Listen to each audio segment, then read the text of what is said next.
Assalamualaikum warahmatullahi wabarakatuh. Selamat sore pemirsa, senang sekali saya Ida Almadani kembali hadir menemani Anda dalam program Dialog Suara Publik. Pemirsa, kondisi suatu daerah dipengaruhi oleh kondisi politik di daerah tersebut. Jika politik kisruh, maka kisruhlah keamanan di daerah itu. Namun kondisi politik ini juga dipengaruhi oleh kondusifnya hubungan antara eksekutif dan legislatif dan berjalanannya perekonomian yang stabil.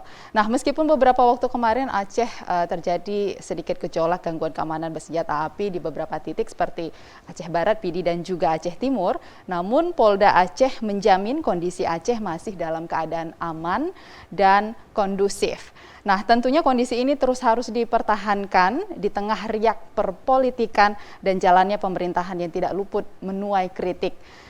Nah, bagaimana kita merajut dan menjaga politik Aceh yang stabil dan kondusif? Kita perbincangkan pemirsa dalam Dialog Suara Publik hari ini bersama dengan narasumber yang telah hadir di studio. Sudah bersama saya Bapak Sabri Badruddin yang STE yang merupakan Ketua DPD Partai Golkar atau anggota DPRK Banda Aceh. Assalamualaikum Pak Sabri. Waalaikumsalam. Terima kasih telah hadir di studio TVRI Aceh. Kemudian juga pemirsa sudah bersama saya Dr. Yusra Jamali, dosen pasca sarjana UIN Araniri Banda Aceh. Assalamualaikum Pak Yusra. Waalaikumsalam warahmatullahi wabarakatuh. Dan pemirsa, bagi Anda yang ingin bergabung bersama kami juga membuka layanan telepon hari ini di 0651417773. Anda nanti bisa berbicara langsung dengan narasumber kami di sini. Dan perlu kami sampaikan bahwa Dialog Suara Publik hari ini terselenggara atas kerjasama TVRI Aceh dengan Yayasan Huriyah Foundation. Dan sebelum kita mulai dialog kita hari ini, kami kembali mengingatkan Anda pemirsa untuk beralih ke TV digital untuk mendapatkan siaran yang canggih dengan suara dan gambar yang jernih dan juga bersih. Baik, saya ke Pak Yusra terlebih dahulu. Pak Yusra, meskipun Polda Aceh kemarin sudah merilis bahwa Aceh dalam keadaan aman terkendali dan dengan beberapa waktu lalu meskipun sudah ada gejolak sedikit adanya kriminal dengan bersenjata api gitu. Apa sebenarnya tanggapan Pak Yusra dengan kondisi ini? Apakah mempunyai potensi terhadap gangguan stabilitas politik di Aceh? Terima kasih. Saya pikir terjadinya gejolak tidak, dan itu hanya insiden kecil. Namun itu terjadi karena ada beberapa keran katup-katup yang selama ini mungkin kita lengah, atau ada katup-katup yang bocor, sehingga itu bisa terjadi. Idealnya dengan kondisi Aceh hari ini, hal itu tidak boleh terjadi. Nah, kalau itu terjadi mesti ada kondisi-kondisi yang tadinya aman-aman saja, tapi karena terlalu terlalu ideal dengan rasa aman, dengan rasa nyaman, lalu kita jadi lengah. Dan kelengahan itulah yang dimanfaatkan oleh para pihak untuk upaya-upaya lain yang seperti itu. Tapi ini hanya gesekan kecil yang tentunya tidak melucut menjadi besar begitu ya? Jika disebut besar tidak. Dan itu sudah dijamin oleh Kapolda. Saya pikir kekuatan pemerintah kita harus akui sangat memiliki jaringan untuk itu. Dan setelah terjadi satu hari diberitakan, hari kedua hampir redup. Sekarang sudah nggak ada lagi cerita soal ada penembakan, ada penyerangan, hampir nggak ada lagi. Dan itu menjadi bukti bahwa pemerintah bisa menjaga untuk itu. Itu hanya saja mungkin ada aksesnya saja. Saya pikir seperti itu. Bang Sabri, kalau pandangan Bang Sabri sebagai politisian yang saat ini juga aktif di legislatif begitu, apakah riak-riak ini mengganggu stabilitas politik dan ekonomi di Aceh? Kalau menurut Pak Yusra kan tadi ini tidak begitu berpengaruh. Ya, yang pertama sekali, terima kasih ya. Saya pikir yang pertama sekali kita menyayangkan dua kejadian tersebut ya. Kenapa bisa terjadi, walaupun kita menganggap itu adalah sebuah insiden kecil atau boleh dikatakan kriminal murni. Yang kedua, kita berharap pihak keamanan bisa mengungkap ya kasus tersebut ya secara benar, tepat, apa motifnya. sehingga masyarakat dan dunia luar bisa melihat apa sebenarnya terjadi. Ini apakah memang persoalan politik atau hanya persoalan kriminal biasa yang di mana saja bisa terjadi. Bahkan di luar negeri, di Amerika pun kadang-kadang sering juga terjadi pemberonongan anak sekolah atau orang stres atau apa. Makanya ini harus diungkap. Yang ketiga memang kalau kita lihat reaksi masyarakat, ya ini belum membuat sebuah gangguan yang berarti terhadap suasana perpolitikan, suasana sosial budaya, dan suasana ekonomi warga Aceh. Belum saya lihat. Baik, saya kembali ke Pak Yusra. Kalau tadi memang ini tidak begitu berarti terkait dengan gejolak yang mungkin terhadap stabilitas politik dan ekonomi kita. Kalau kita bicara pasca konflik nih Pak Yusra dan tsunami pada tahun 2004 yang lalu, kini kita sudah 16 tahun dalam bingkai perdamaian gitu ya.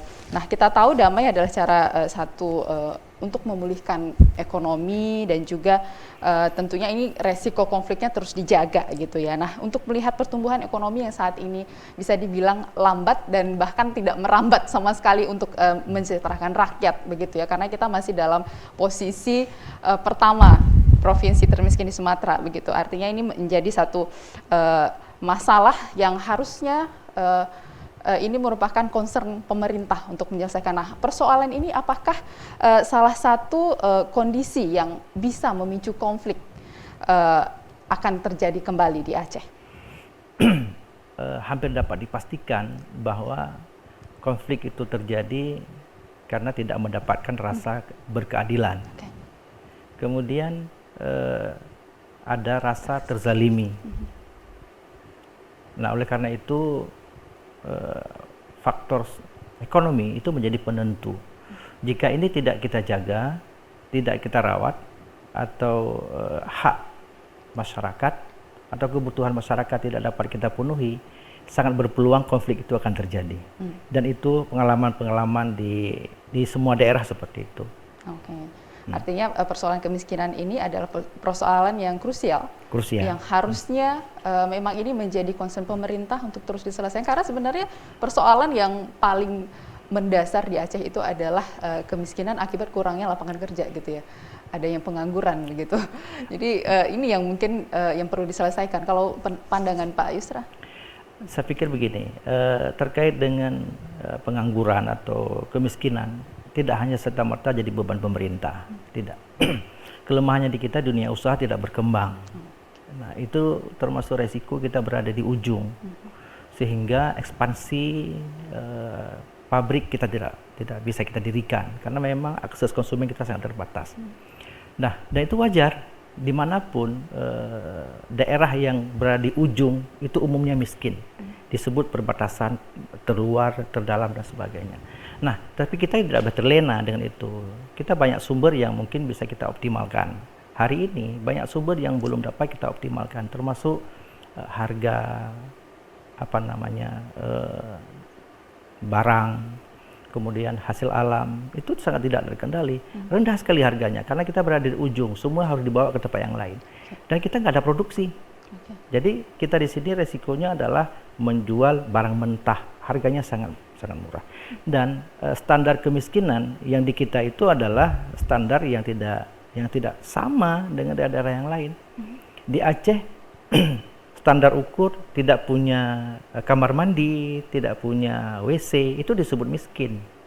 Sementara di Aceh orang kaya tidak punya kamar mandi, tidak punya WC, nggak ada masalah, masih ada alternatif yang lain. Nah, artinya apa? Pasar sekarang sudah mulai bangkit. Kemudian kegiatan-kegiatan yang sifatnya pendidikan sudah mulai bangkit. Kemudian perdagangan juga sudah mulai bangkit. Hanya saja kelemahan di kita adalah dari hulu ke hilir ini yang tidak terjalin dengan baik, tidak terintegrasi, sehingga resikonya harga kita sangat murah. Ditambah lagi memang minat. Nah, minat masyarakat kita memang sudah mulai menurun. Kita belum tahu ini apa persoalannya. sehingga mereka lebih senang berada di tempat-tempat tertentu dengan menghabiskan waktu yang banyak, tidak produktif sama sekali. Saya pikir itu. Masih ada masalah tidak ada kemauan ya, willnya sangat masih rendah begitu.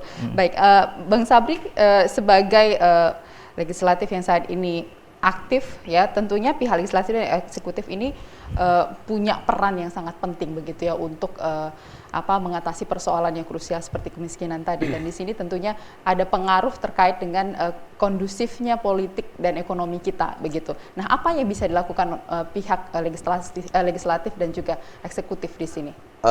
Yang pertama saya ingin katakan bahwa sebagai sebuah daerah yang bekas konflik itu ada persoalan yang ditinggalkan ya, yang termasuk persoalan ekonomi. Namun demikian setelah konflik sebenarnya kan kita diberi otoritas yang besar ya dengan Undang-Undang Pemerintahan Aceh. Sehingga kalau kita lihat anggaran yang diberikan dan otoritas wewenang itu sangat besar. Nah, persoalannya untuk mengatasi persoalan ekonomi, persoalan kemiskinan itu banyak elemen yang harus punya niat baik, punya keseriusan untuk meningkatkan ekonomi, untuk menurunkan angka kemiskinan, meningkatkan per kapita masyarakat. Artinya nggak bisa keinginan pemerintah semata kalau nggak direspon oleh masyarakat. Nah, apalagi kalau politik anggaran pemerintah kita itu tidak tepat. Ya, tidak tepat. Perencanaan yang tidak benar misalnya. Ya. Padahal kalau kita lihat anggaran kita ya, itu kalau Sumatera kita paling tinggi anggarannya APBD-nya. Ya, PBA itu tertinggi 17 triliun, 16,9 triliun. Ya. Mungkin di luar Jawa kita juga tertinggi. Tertinggi anggaran APBA-nya ya. Bahkan kalau kita pelajari lebih runut ya, itu kalau kita bagi dengan jumlah tanggungan warga ya, kita bisa tertinggi kecuali DKI saja ya. Bayangkan Jawa Barat itu ya APBD-nya 36 triliun. Artinya 2 kali kita. Tapi yang diurusnya 46 juta. Lebih banyak. Warganya, rakyatnya 46 juta. APBD-nya 2 kali kita, tapi bebannya 46 juta. Ya. 9 kali kita. Kita penduduk 5 juta.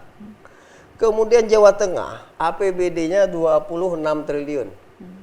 Yang diurus rakyatnya 36 juta. Kemudian Jawa Timur, 32 T. Yang diurus 40 juta. Ya. Kalau kita bagi anggaran itu dengan warga kita, dengan rakyat kita, bisa-bisa kita lebih tinggi indeksnya.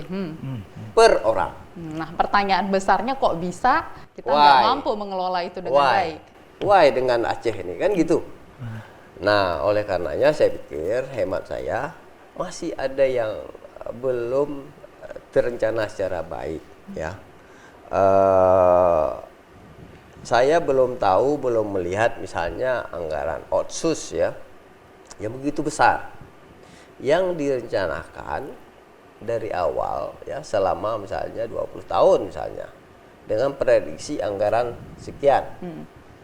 Saya belum melihat bahwa ada perencanaan secara detail ya. Tidak hanya batasan. Sekarang kan yang ada hanya batasan yang tidak boleh bangun kantor pemerintahan misalnya. Tapi belum secara detail. Kita berharap sebenarnya pemerintah Aceh ini bisa merencanakan dengan anggaran yang besar itu untuk sekian lama, kemudian dicicil dengan harapan suatu saat kita ya bisa mandiri secara ekonomi. Baik. Kemudian di samping itu juga masyarakat juga harus merespon dengan baik ya. Sekarang juga banyak sebenarnya skim-skim bantuan ke masyarakat ya. yang kadang kala misalnya ada bantuan sapi, ya, ketika habis serah terima masa apa segala macam, ada yang jual. Nah, Jadi nggak berkembang ekonomi kita. Nah, ini problem kita bersama. Mindsetnya juga masih salah di sini Masih dalam salah. dalam apa meningkatkan kualitas ekonomi yang dibantu oleh pemerintah. Ya, begitu. ya antara ya bersamalah pemerintah dan warga. Kalau pemerintah aja ngebus tapi tidak diimbangi oleh kreativitas dan kemauan yang kuat dari warga, ya sama saja. Baik, Pak Yusra, yang disampaikan oleh Pak Sabri bahwa dengan dana yang begitu besar kita tidak mampu mengelola dengan baik, support masyarakat untuk bisa menghadirkan program-program pemerintah yang masuk ke rakyat juga tidak berjalan dengan baik begitu. Apa sih sebenarnya masalah yang paling mendasar ini setelah ada UUPA dengan dana APBA yang besar, kita tidak mampu begitu jauh lebih baik dari kota-kota lainnya di Indonesia? Memang itu resiko daerah yang baru terbebas dari konflik. Hampir semua kita nggak percaya. Masyarakat merasa nggak percaya dengan pemerintah. Pemerintah juga tidak yakin dengan kesediaan masyarakat.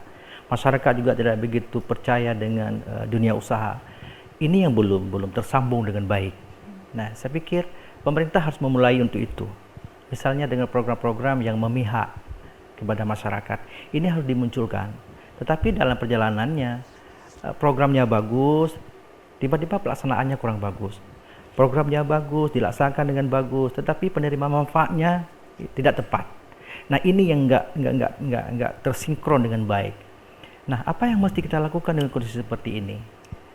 Pemerintah harus membangun semangat untuk trust, bahwa mereka dipercaya dan harus benar-benar untuk itu.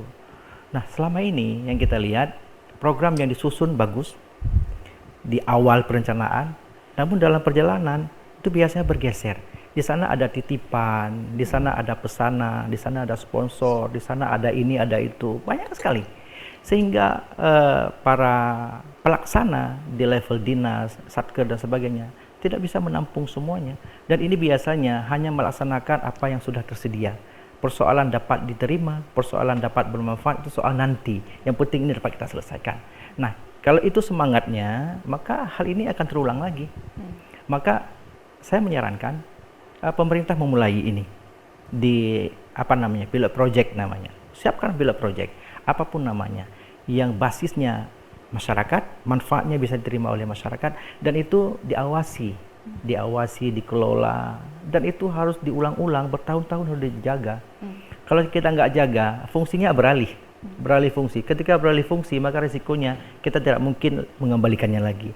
Maka pemerintah bangun lagi yang baru. Banyak sekali yang baru dibangun, yang lama terbengkalai. Itu kelemahan di kita selama ini. Artinya memang bisa dikatakan di sini bahwa pemerintah kita masih masih lalai dalam evaluasi, pengawasan begitu dalam program-program yang tadinya harapannya adalah tepat sasaran, tetapi ternyata tidak menghasilkan sesuai dengan apa yang direncanakan. Sebahagian besar ada yang seperti itu, tapi sebahagian besar juga sudah ada yang sudah bagus. Nah, cuman hanya saja kemampuan kita merawat, menjaga, memelihara, ini yang kelemahan di kita. Masyarakat ini semua persoalan itu dikembalikan semuanya kepada pemerintah. Misalnya ada yang bocor, ada yang berlubang, itu semua dikembalikan ke pemerintah. Kita nggak ada niat lagi untuk membantu. Misalnya ada lubang di jalan, ada air di jalan, kita nggak lagi peduli itu. Karena kita anggap itu ada dinasnya, ada bagiannya, ada satkernya. Sehingga kita jadi konsumtif, jadi penerima saja. Tidak lagi inisiatif, sudah nggak ada lagi. Nah, sebenarnya ini harus kita bangun, ini harus kita rajut. Ini harus kita ajak, semua kita punya inisiatif, semua kita punya semangat yang sama. Nah, ini yang harus kita mulai, dan ini tidak mudah memang. Tidak mudah, memang harus ada kemauan bersama, Harus sepertinya begitu bersama. ya, kemauan bersama untuk bisa sesuai dengan apa tujuan bersama juga begitu ya. Baik, Bang Sabri, kalau kita tadi bicara soal trust yang disampaikan oleh Pak Yusra bahwa ini menjadi persoalan yang mendasar juga saat ini ya, ketika banyak masyarakat yang mulai tidak percaya terhadap pemimpinnya. Ya, di sini bisa dikatakan eksekutif dan juga legislatif begitu ya. Apalagi di era digital begitu ya, mudah sekali dipersuasi, Siapapun kemudian bisa provokatif bersuara. begitu. Nah, itu dia. Itu bagaimana? Iya, Yang pertama kita ingin saya katakan bahwa kalau kita ingin mendapatkan trust, ya, si pemimpin ini harus memberi suri tauladan yang baik, ya, suri tauladan yang baik. Kemudian tunjukkan niat yang tulus, yang serius, bahwa si pemimpin, si pemerintah, bahwa memang punya niat yang baik untuk mengurus berbagai persoalan yang ada di masyarakat. Yang kedua, bagi kita warga juga harus juga membangun, ya, kecuali memang ada hal yang memang enggak tepat. Ayo kita bersuara sama-sama. Tapi ini kadangkala, ya, belum ada indikasi hal-hal yang enggak tepat pun sudah dibully, diserang. Nah, ini yang memang sekarang nggak ada batas ruang, nggak ada batas apapun, siapapun bisa bersuara. Dan mudah sekali diteruskan di Ya, kemana-mana mudah-mudahan gitu ya. warga kita semakin dewasa, semakin matang dalam memilah-milah, ya, sehingga dia bisa bersuara lebih bagus, lebih sehat, sehingga dia mempunyai peran dan fungsi untuk mendorong pemerintah untuk bekerja lebih baik. Bukannya belum apa-apa, misalnya dikit-dikit bully gitu.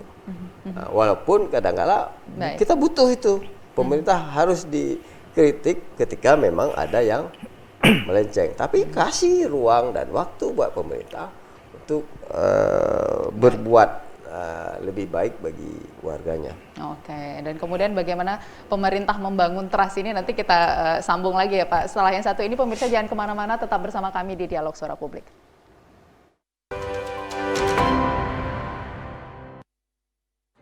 Bapak, Ibu, saudara-saudara, saat ini semua wajib pakai masker. Kita pasti bisa menghadapi pandemi ini, Indonesia pasti bisa.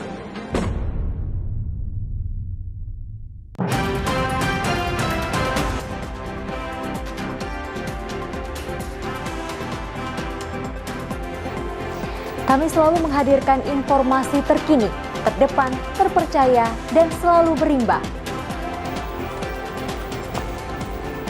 Berbagai informasi disajikan secara apik dan menarik. Berita tersebut akan mengisi wawancara Aceh Haria di rangkaian dengan berita perangkat lainnya yang berhasil didapur oleh tim redaksi dari Aceh. Berbagai peristiwa teraktual dan isu-isu terhangat seputar Aceh yang membahas politik, hukum dan kriminal, ekonomi, budaya, hingga wisata, serta informasi sepulau Sumatera. Kami kemas dalam Aceh hari ini. Kami hadir setiap hari hanya di TVRI Aceh, media pemersatu bangsa.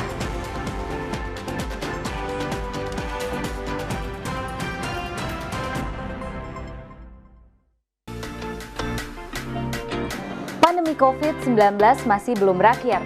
Ayo terus jaga diri kita dan keluarga dengan menerapkan protokol kesehatan 3M. Memakai masker, menjaga jarak, dan mencuci tangan dengan sabun. Tingkatkan juga kekebalan tubuh kita dengan cara perbanyak konsumsi sayur dan buah yang tinggi vitamin. Rutin berolahraga, cukup tidur, serta hindari stres dalam bekerja. Mari selalu terapkan protokol kesehatan dan gunakan masker. Bersama kita lawan virus COVID-19.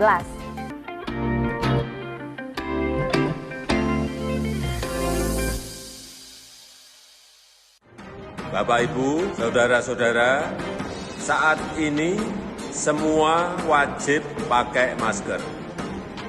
Kita pasti bisa menghadapi pandemi ini, Indonesia pasti bisa.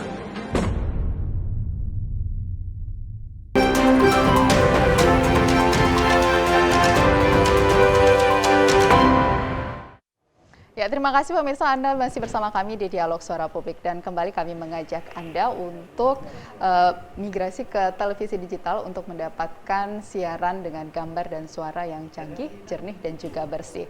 Dan kembali juga kami mengajak Anda untuk dapat bergabung bersama kami di sini di line telepon di 0651 41773. Kita masih bicara soal bagaimana menjaga politik kita untuk tetap kondusif bersama dengan Pak Yusra dan juga Bang Sabri di sini. Baik, Pak Yusra, tadi kalau kita masih bicara soal trust tadi, ini juga tentunya harus bisa dibangun oleh pemerintah kita begitu ya, ketika maraknya dan mudahnya menyebarkan isu-isu hoax begitu yang mempengaruhi kepercayaan masyarakat ataupun rakyat kepada pemimpin. Apa yang harus dilakukan pemerintah kita di sini? Saya pikir pemerintah menjalankan tugasnya saja. Tidak perlu mencampuri tugas yang lain. Legislatif laksanakan tugasnya, fungsi pengawasan, budgeting, dan aspiratif. Saya pikir itu. Kemudian eksekutif juga begitu, laksanakan tugasnya, jangan mencampuri. Nah, pihak keamanan ada polisi, ada TNI, masing-masing melaksanakan tugasnya. Nah, selama ini tugas itu dipahami, kemudian tidak dapat dilaksanakan secara secara absolut. Nah, sehingga terjadi gesekan. Yang seharusnya dikerjakan oleh eksekutif, tiba-tiba legislatif juga melakukan peran yang sama. Seharusnya dikerjakan oleh eksekutif, tapi pihak keamanan juga melakukan hal yang sama. Nah, ini yang jadi kendala di kita. Siapa yang berhak untuk melaksanakan itu? Itu harus dipertegas. Itu yang pertama. Yang kedua, harus dibentuk memang upaya-upaya menghadirkan kembali trust di masyarakat.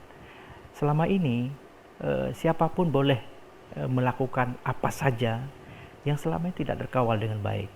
Nah, yang kita khawatirkan bahwa ini akan menjadi beban bagi pemerintah juga. Semua kita saya pikir seperti itu. Nah, lalu bagaimana nasib trust di level pemerintah? Pemerintah harus membentuk satgas atau badan pengawasan, dan itu memang harus dipilih orang-orang yang memiliki integritas yang baik, kemudian komitmen yang baik, bertanggung jawab. Itu harus dihadirkan. Saya lihat komisi-komisi yang selama ini dihadirkan, saya pikir sangat bagus, dan itu boleh dari mana saja. Ada semua berhak untuk berkontribusi di sana. Nah, jika semua wilayah, semua lembaga ada unit-unit yang sifatnya independen, yang diberi tugas khusus untuk itu, dihadirkan untuk itu, dan fungsinya untuk itu, saya pikir itu menjadi cikal bakal pengawasan yang baik, cikal bakal yang kita sebut perencanaan berkelanjutan, cikal bakal yang kita sebut mengembalikan trust. Dan itu memang harus diisi oleh orang-orang yang memiliki komitmen yang bagus dan sebagainya. Saya pikir itu. Dan Bang Sabri tentunya untuk membentuk kader-kader calon pemimpin ke depan begitu, ini kan harus dipersiapkan sejak awal, sejak dini begitu ya. Dan Bang Sabri juga aktif di politik. Apa yang kemudian bisa membentuk kader-kader ini agar bisa mumpuni ketika mereka menjadi leader? Kemudian mereka juga kompeten dalam bidangnya masing, khususnya dalam penggunaan anggaran tadi, supaya harapannya kan tadi anggaran itu bisa dimanfaatkan dengan program-program yang tepat sasaran dan tentunya meningkatkan kualitas ekonomi masyarakat gitu. Ya, pertama tadi saya ingin singgung masalah hoax ya. Iya, silakan. Ini agak miris saya ya sebagai warga Aceh ya. Ketika saya mendapatkan sebuah berita, hasil penelitian LIPI menunjukkan bahwa Aceh itu nomor 2 hoax, konsumen dan penyebar. Agak miris saya kan, karena kita sebagai warga Aceh, kok bisa begini? Tapi itu adalah hasil survei. Yeah. Sehingga saya merasa apakah saya juga bagian dari itu. Nah, sehingga saya sekarang udah coba berhati-hati sekali untuk tidak terlalu mudah melakukan share segala sesuatu yang masuk ke HP saya. Makanya kita harus belajar bisa memilah mana yang ilmu pengetahuan, mana yang informasi yang valid, mana yang sifatnya hoax. Nah, saya nyampaikan ini sebagai sebuah ajakan juga bagi saya sendiri, juga bagi teman-teman, supaya kita bisa memilah itu. Kedua, menyangkut dengan generasi ke depan, ya saya ingin mengajak ya seluruh anak muda itu ya bisa meningkatkan kompetensinya di bidang masing-masing. Ya, insya Allah kalau kita warga Aceh, anak-anak muda Aceh itu meningkatkan kompetensinya di bidang masing-masing, insya Allah Aceh akan maju. Apakah Anda suka menjadi dosen? Tingkatkanlah kompetensi Anda sebagai dosen. Kalau Anda ingin menjadi seorang dokter, ya, tingkatkan Anda sebagai seorang dokter. Apakah Anda sebagai peneliti, ya, saintifik? Apakah Anda ingin berwira swasta? Tingkatkan kompetensi Anda dan insya Allah Aceh maju. Di samping juga misalnya apakah Anda ingin berpolitik? Ya, tingkatkan kemampuan berpolitik Anda. Karena sesungguhnya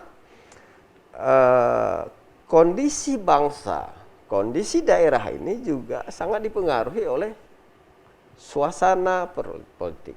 Suasana politik juga dipengaruhi oleh pelaku-pelaku politik. Oleh karenanya ini pada kesempatan ini saya ingin mengajak kepada teman-teman anak-anak muda yang punya integritas yang baik, punya kemampuan yang baik, ya, kapasitas yang baik, ayo masuk dunia politik. Bagi yang hobi politik, ya ingin berprofesi di politik, ayo masuk dunia politik supaya terperbaikilah dunia politik itu. Jangan biarkan orang-orang bodoh, jangan biarkan orang-orang yang tidak punya integritas menguasai politik ini. Ya, kuncinya adalah sekali lagi kompetensi kita masing-masing anak-anak muda ini harus ditingkatkan. Tapi tentunya di sini peran pemerintah untuk memberikan akses ataupun fasilitas itu wajib. Pendidikan. Wajib sifatnya, karena pemerintah ini memang sifatnya harus memberi ruang, ya, memberi fasilitas, ya, apapun terhadap warganya, misalnya dengan meningkatkan kualitas indeks pendidikan kita, meningkatkan indeks pembangunan kesehatan warga kita. Itu adalah kewajiban pemerintah.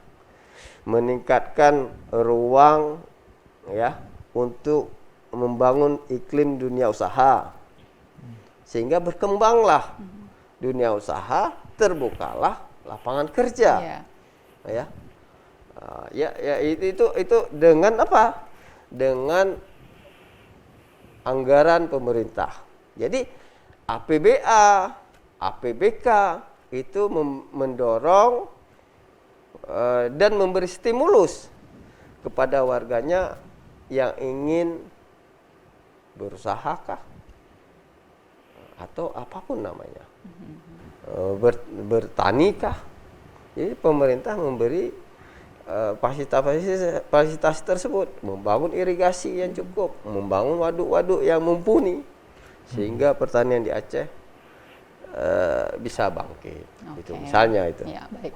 Dan pemirsa, kami kembali mengajak Anda untuk bergabung bersama kami di sini di line telepon di 0651 41773.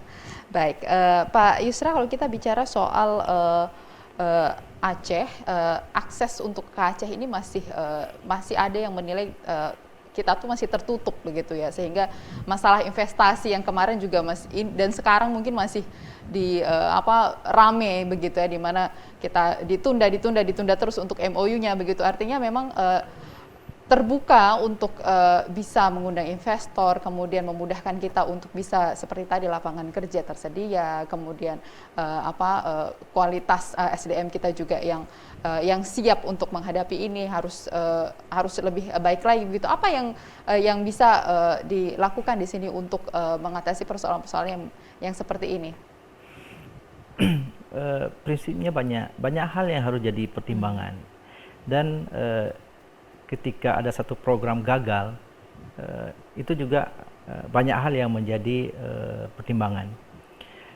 Nah, yang harus disiapkan oleh pemerintah bahwa instrumen pendukung untuk itu. Nah, kalau investasi, instrumen untuk mempercepat investasi apa? Nah, misalnya izin, masalah lahan, transportasi, dukungan keamanan. Ini kan beban yang diminta kepada pemerintah oleh investor. Jika ini belum mampu diberikan atau belum mampu dijamin oleh pemerintah, hampir dapat dipastikan investor tidak akan menginvestasikan modalnya di tempat kita. Itu hampir dapat dipastikan seperti itu. Nah, apa yang mesti kita lakukan untuk kondisi yang seperti itu? Harus diajak unit-unit kecil yang selama ini ada di dalam negeri atau di luar negeri untuk berinvestasi pada unit yang kecil, tidak pada unit yang besar. Kita sebut itu pilot project, kita sebut itu adalah percobaan, dan itu kita sama-sama kita kawal, sama-sama kita jaga, dan kita harapkan masyarakat juga tidak melakukan upaya-upaya lain. Yang kita khawatir ini kan masyarakat tempatan, domisili, dia melakukan gerakan-gerakan, dan ini bisa mengganggu. Kasus Laweng seperti itu. Masyarakat di sekeliling merasa tidak nyaman, merasa tidak diajak, merasa tidak dikomunikasikan, merasa tidak dihargai. Tiba-tiba jadi insiden, akhirnya tidak jadi. Nah, kasus yang disingkil, kita belum temukan apa kendalanya. Tapi yang jelas ini belum ketemu dalam hal regulasi barangkali, belum ketemu dalam komitmen, atau memang ada pertimbangan lain. Misalnya jumlah penduduk kita sangat sedikit. Apa yang mesti mereka harapkan? Investasi besar itu harus nunggu bertahun-tahun baru kembali modal. Belum cerita salary dan sebagainya. Ini barangkali yang bisa dikaji oleh teman-teman yang basisnya ekonomi. Nah, nanti barangkali Pak Sabri bisa menambahkan soal itu. Karena kalau bicara soal ekonomi tentu berkaitan erat dengan politik juga begitu ya. Kalau ekonomi carut marut maka politik juga akan terganggu. Tanggapan Bang Sabri? Ya, pertama kalau kita katakan apa yang harus kita lakukan sebagai bagian dari Aceh ya, baik pemerintah dan masyarakatnya. Satu saja katanya, kita buktikan bahwa kita siap menerima investor. Buktikan itu siap. Ya, siap dengan membangun infrastruktur dasarnya, kebutuhan dasarnya, iklimnya, ya, kenyamanannya. Karena kadangkala si investor tidak hanya berharap keamanan, tapi kenyamanan. Di atas keamanan ya, kenyamanan. Oleh karenanya isu apapun, sekecil apapun isu itu yang merusak iklim investasi, itu harus kita tutup. Karena kadangkala ada isu kecil saya digoreng oleh pihak-pihak yang tidak ingin ya dana investasi tersebut lari ke Aceh misalnya. Oleh karena mari kita tunjukkan bahwa kita siap. Ya seperti tadi, kejadian Laweng itu sangat mencoreng dunia investasi Aceh. Sebuah perusahaan pabrik semen terbesar di Indonesia lari. Itu luar biasa ya isunya di Jakarta. Dan itu sangat tidak baik bagi dunia investasi di Aceh. Oleh karenanya apa yang harus kita lakukan ya secara bersama-sama dari pemerintah sampai rakyat, buktikan bahwa kita siap sebagai daerah investasi bagi siapapun. Artinya memang di sini saat ini kita belum siap. Ya, mungkin penilaian orang. Kita mungkin merasa siap, tapi orang menganggap kita belum siap, belum bisa memberikan apapun yang mereka inginkan. Misalnya seperti tadi, keamanan atau kenyamanan.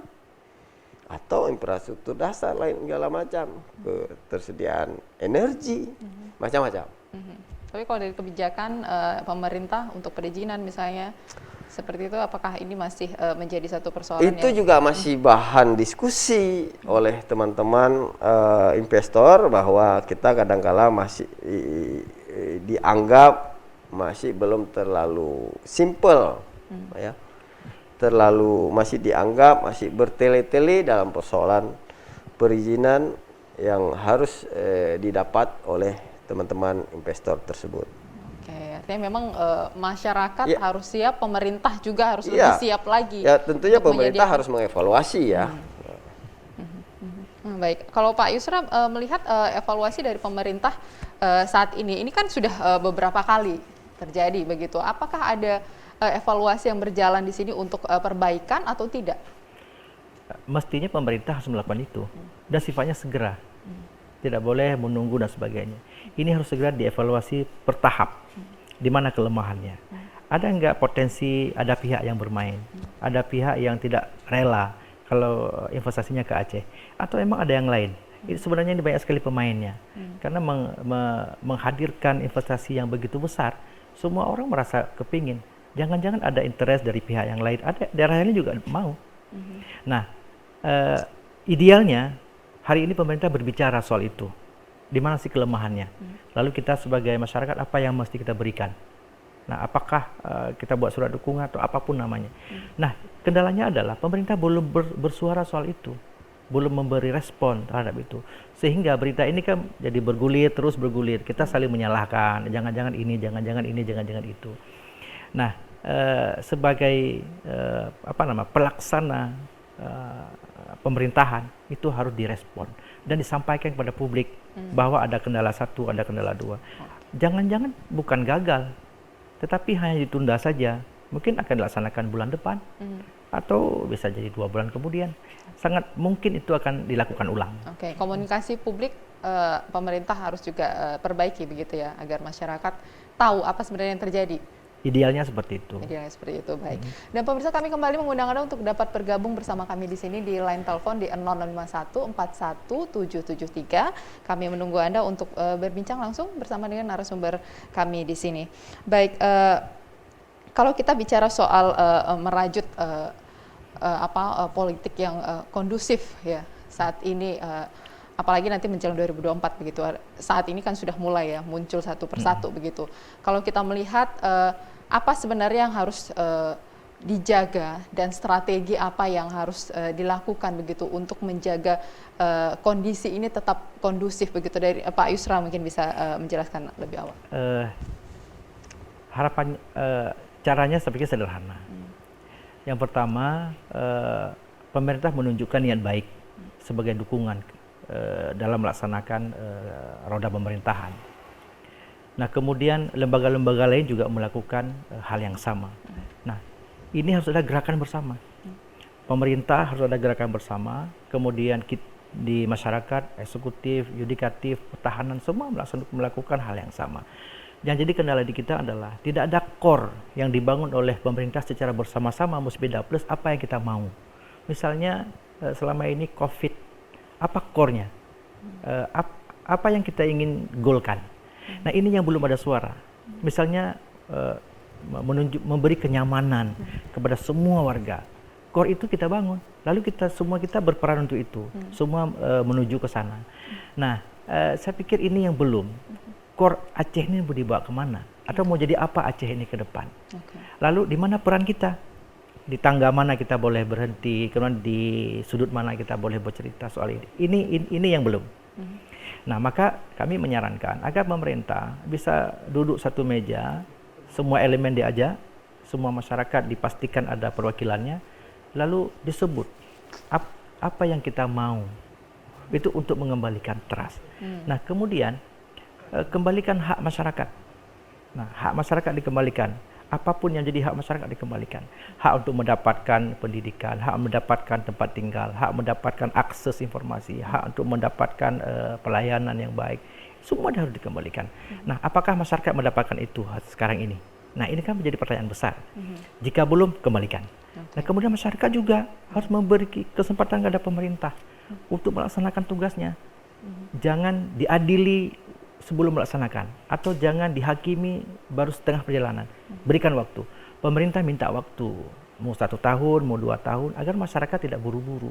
Nah, ini harus ketemu. Nah, jika ini sudah ketemu antara pemerintah dengan masyarakat, kemudian para pihak, saya pikir akan sangat mudah untuk menentukan kita ini kondusif atau tidak kondusif, ini sudah mau berjalan atau tidak berjalan. Saya pikir seperti itu. Tanggapan Mas Sapri setelah yang satu ini ya. Dan pemirsa jangan kemana-mana, setelah satu ini kami akan kembali di Dialog Suara Publik.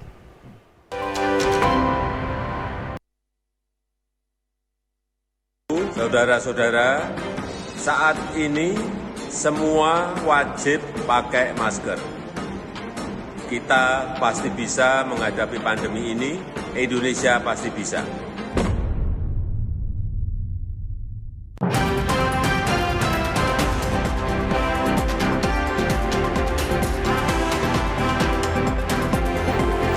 Kami selalu menghadirkan informasi terkini terdepan, terpercaya, dan selalu berimbang.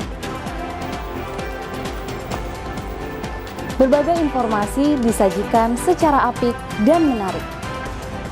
Berita tersebut akan masih dalam Aceh Area dirangkai dengan berita perangkat lainnya yang berhasil didapur oleh tim redaksi dari Aceh. Berbagai peristiwa teraktual dan isu-isu terhangat seputar Aceh yang membahas politik, hukum dan kriminal, ekonomi, budaya, hingga wisata, serta informasi sepulau Sumatera. Kami kemas dalam Aceh hari ini. Kami hadir setiap hari hanya di TVRI Aceh, media pemersatu bangsa.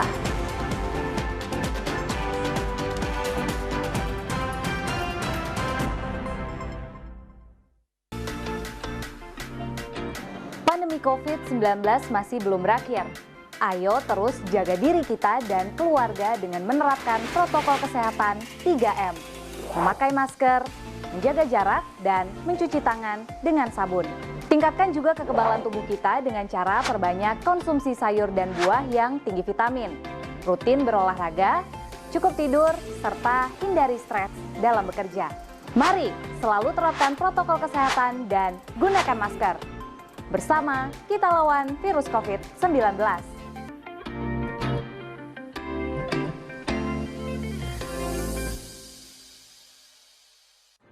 Bapak, Ibu, saudara-saudara, saat ini semua wajib pakai masker.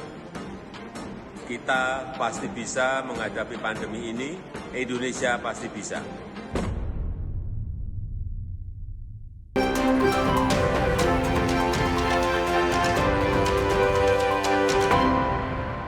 Ya, terima kasih pemirsa, Anda masih bersama kami di Dialog Suara Publik, dan kembali kami mengajak Anda untuk bergabung bersama kami di sini di line telepon di 0514173. Bang Sabri, tanggapan Bang Sabri terkait dengan menjaga kondusifnya dunia politik kita di Aceh. Ya, kondusifnya Aceh ya. Bagaimana caranya? Caranya adalah bagaimana seluruh elemen yang ada di Aceh itu mau menunjukkan keinginan, niat, kemauan, dan komitmen yang kuat agar kondisi itu memang terjaga.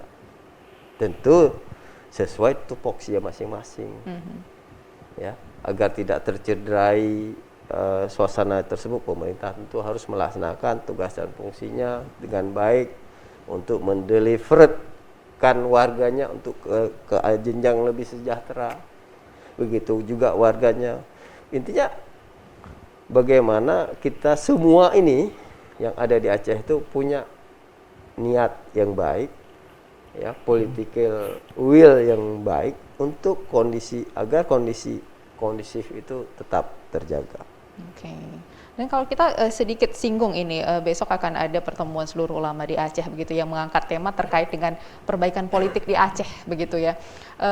Artinya ada masalah di politik kita di sini begitu, sehingga mereka ulama kita mengangkat tema tentang perbaikan politik di sini. Apa tanggapan Bang Sabri di sini? Saya pikir itu sebuah momen yang bagus ya, karena ulama juga saya pikir harus berkontribusi juga, ya, memberikan masukan, pemikiran dan bimbingan ya bagi penyelenggara pemerintah di Aceh ini agar suasana tetap baik. Karena sesungguhnya politik itu kadang-kadang ada juga bahasa politik itu negatif ya, buruk segala macam. Padahal enggak. Dari zaman Nabi, sahabat-sahabat itu mengurus umat, mengurus daerah, itu politik. Kalau politik itu dilaksanakan dengan baik, baiklah suasananya, ya. Makanya dibutuhkan orang-orang yang baik, orang-orang yang cakap, punya kapasitas yang baik masuk ke dunia perpolitikan.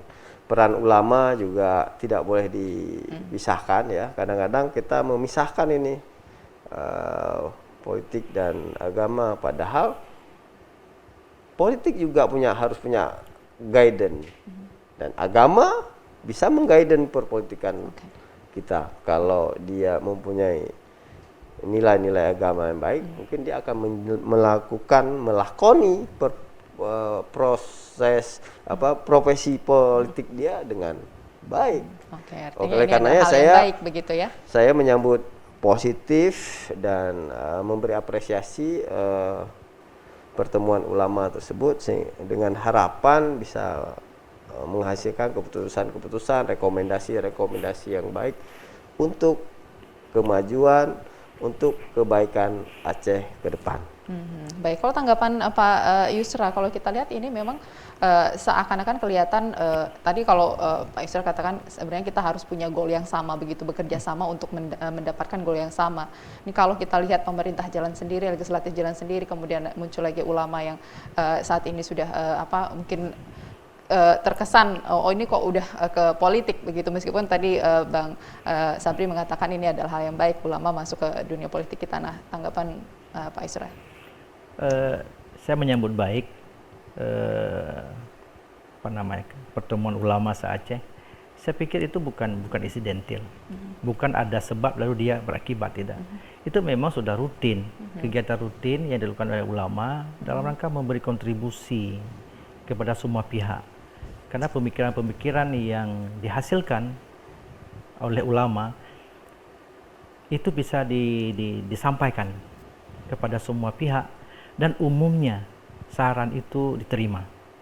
Nah, masalahnya adalah ketika rekomendasi itu diterima, lalu ketika dilaksanakan ini tidak mudah. Semua kita punya cita-cita yang sama, punya impian yang sama.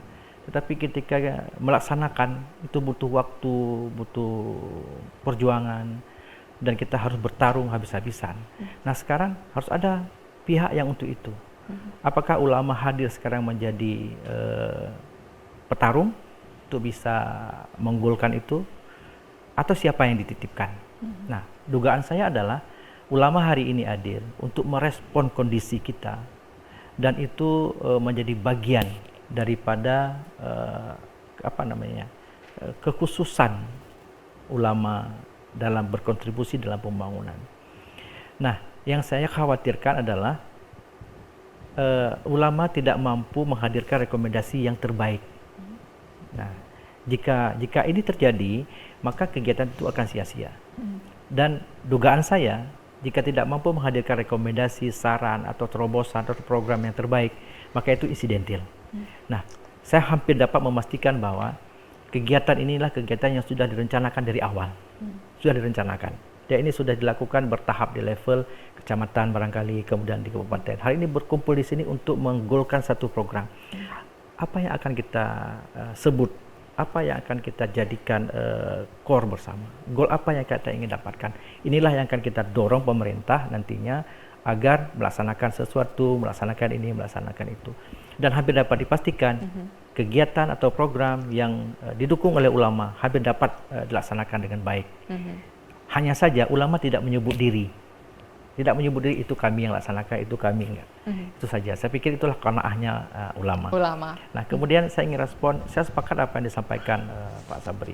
Ulama memang harus hadir untuk mengisi kekosongan dalam pembangunan ini. Karena di sana ada keikhlasan, ada tawadhu, ada kekhusyukan, ada kesungguhan. Kemudian di sana juga ada keseriusan. Dan itu bisa dihadirkan di ranah publik, di kantor, di masyarakat, di terminal, di mana saja boleh. Itu kan keikhlasan yang harus dihadirkan agar kondusif ini bisa terjaga. Dan mudah-mudahan itu bisa terwujud. Dan ini tentunya harapannya dengan bertemunya seluruh ulama Aceh ini juga bisa menghadirkan orang-orang yang nantinya siap untuk bisa menyambung ya kepemimpinan saat ini yang dipimpin oleh pemerintahan saat ini ke depan lebih baik begitu. Kalau tanggapan Bang Sabri untuk untuk kedepannya ya, untuk Aceh lebih baik begitu. Kita sudah punya tidak sosok-sosok yang dipercaya oleh masyarakat dan bisa mempersatu masyarakat seperti ulama-ulama yang saat ini ingin merekomendasikan hal-hal yang baik untuk Aceh juga. Ya, saya pikir kita banyak kader-kader di Aceh ya yang mungkin siap untuk memimpin Aceh ini dengan segala kapasitas yang dimiliki oleh tokoh-tokoh tersebut.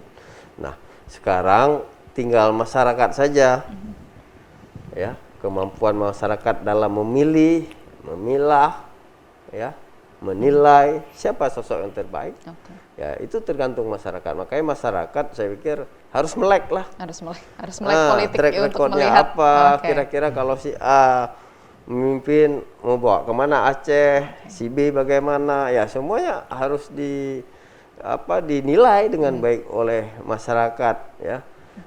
Jangan hanya coblos hanya karena hal-hal yang sifatnya pragmatis, jangan juga karena ikut-ikutan, ya, tapi karena niatnya ingin mendorong Aceh ini lebih baik. Artinya Aceh ini baik ke depan atau tidak itu juga tergantung kepada masyarakat. Baik. Baik, terakhir Pak Yusra sebagai closing statement untuk apa yang ingin disampaikan mungkin untuk menjaga kondusif kita dan menjaga perdamaian yang sudah kita rawat ini untuk terus bisa tetap damai dan kondusif ke depannya.